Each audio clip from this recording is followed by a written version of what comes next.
Here it is, the latest contender in the small form factor tablet market, Google's new Nexus 7. Continuing the tradition, this device is made by ASUS. By the numbers, it is a solid improvement over the old model. Here's a quick rundown. It now sports a 1.5 GHz quad-core Snapdragon S4 processor, as well as an additional gigabyte of RAM. The 7-inch screen is now a full 1080p HD display with the highest pixel density by far of any other similarly sized tablet in the market. There are dual speakers for stereo sound. There's also a 5-megapixel rear-facing camera. The battery size, although slightly smaller than the previous model, is said to have better performance due to hardware upgrades. As for operating system, it comes loaded with the latest version of Android, 4.3 Jelly Bean, and like all Nexus devices, should receive timely updates to future versions, such as the newly announced Android KitKat 4.4. Compared to its predecessor, the new Nexus 7 doesn't look drastically different.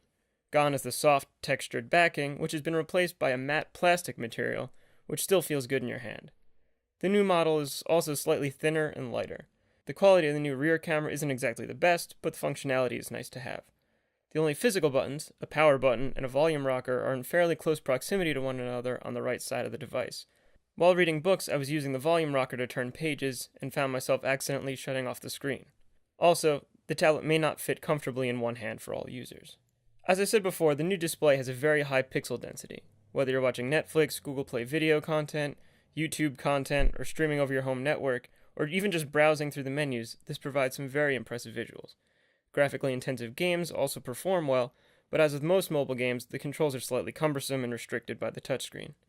Visuals are even better with the very impressive brightness settings turned up, although you can expect a substantial battery drain. In most situations, I suggest leaving the brightness setting on auto.